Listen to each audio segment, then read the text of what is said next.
एक यहूदी ने अपने बेटे को कहा कि जाओ सौदा लेकर आओ, तो वो गया। लड़का रास्ते से गुजर रहा था कि उसकी नजर नबी करीम सल्लल्लाहु अलैहि वसल्लम पर पड़ी और नबी करीम सल्लल्लाहु अलैहि वसल्लम की नजर भी उस लड़के पर पड़ी। वो वहीं बैठ गया और वहीं बैठा रह गया और देर हो गई। वो यहूदी कभी अंदर जाता कभी बाहर आता कि लड़का कहाँ रह गया, आया नहीं अभी तक। सूरज गरूब हो गया, मगरिब की नमाज हो गई, शाम को घर गया। बाप ने पूछा, अरे नादान, इतनी ताखीर क्यों की? बाप बहुत गुस्से में आकर कहने लगा कि बड़ा नादान और पागल है। मैंने कहा था कि जल्दी आना, तुम इतनी देर करके आए हो और तुम्हें सौदा लेने भेजा था, तुम खाली हाथ वापस आ गए हो। सौदा कहाँ है?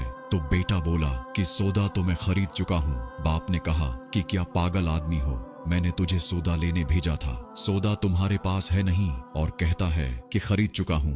बेटा कहता है कि बाबा यकीन करें, मैं सौदा खरीद आया हूँ। बाप बोला कि तो दिखा कहाँ है? बेटे ने कहा कि आपके पास वो आंख होती तो आपको दिखाता, मेरा सौदा किया है। मेरे बाबा, मैं आपको क्या बताऊं, मैं क्या सौदा खरीद लाया हूँ। बाप बोला कि चल छोड़ रहने दे। और वो लड़का हर रोज नबी करीम सल्लल्लाहु अलैहि वसल्लम की खिदमत में बैठने लगा। वो यहूदी का इकलौता बेटा था, बहुत प्यारा था, इसलिए कुछ न कहा। कुछ दिनों बाद लड़का बहुत बीमार हो गया, काफी दिन बीमार रहा और इतना बीमार हुआ, कमजोरी इतनी बढ़ गई कि करवट लेना मुश्किल हो चुकी थी और फिर वो करीब उलमर्ग हो गया।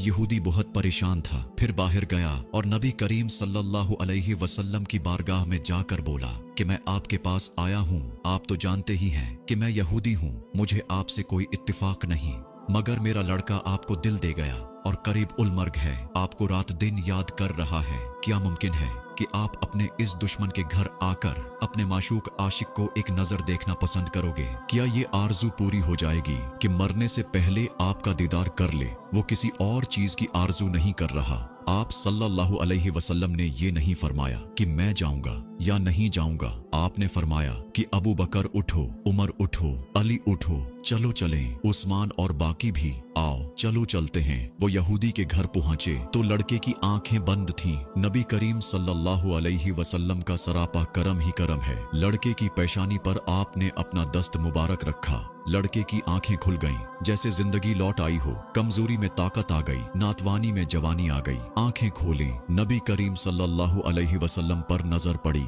हल्की सी चेहरे पे मुस्कुराहट आई, लब खिल गए और मुस्कुराहट फैल गई। नबी करीम सल्लल्लाहु अलैहि वसल्लम ने फरमाया कि अब कलमा पढ़ लो। लड़का अपने बाप का मुंह तकने लगा तो यहूदी बोला कि मेरा मुंह किया तकता है? लड़का बोला, या नबी करीम सल्लल्लाहु अलैहि वसल्लम, मेरे पास तो कुछ भी नहीं है। आपने फरमाया कि बस तुम कलमा पढ़ो, मैं जानूं और जन्नत जाने, तुम मेरे हो जाओ, जन्नत भी तो मेरी है, जन्नत में ले जाना मेरा काम है। लड़के ने कलमा पढ़ा और जब उसके मुंह से निकला मुहम्मदुर रसूलुल्लाह तो रूह बाहर निकल गई, कलमे का नूर अंदर चला गया, आंखें बंद हुए, लब खामोश हुए।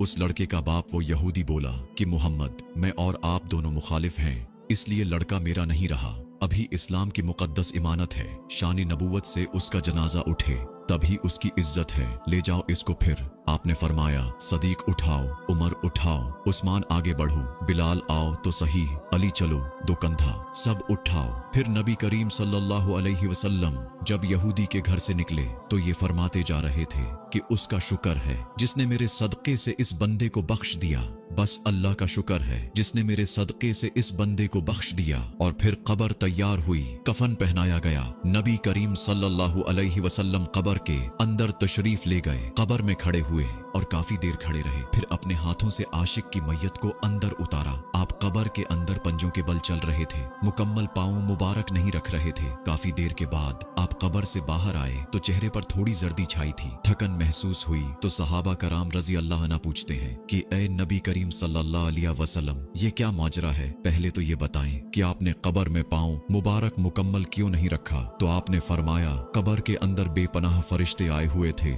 इसलिए मुझे जहाँ जगह मिलती थी मैं पंजा ही रखता था, पांव रखने की जगह नहीं थी। मैं नहीं चाहता था कि किसी फरिश्ते के पांव पर मेरा पांव आ जाए। फिर सहाबा ने पूछा, अब कब्र के अंदर क्यों गए? हमें कहते हम चले जाते। तो आप सल्लल्लाहु अलैहि वसल्लम ने फरमाया कि मैंने इस लड़के को बोला था ना कि जब तेरी कब्र को जन्नत बनाऊंगा, तो अब उस कब्र को जन्नत बनाने कब्र के अंदर चला गया। तो फिर आप इतने थके हुए क्यों हैं? फिर फरमाया, थका इसलिए हूँ कि फरिश्ते और हूरें इसके दीदार के लिए आ रहे थे और मेरे वजूद से लग लग कर गुजर रहे थे, उनकी वजह से थक गया हूँ।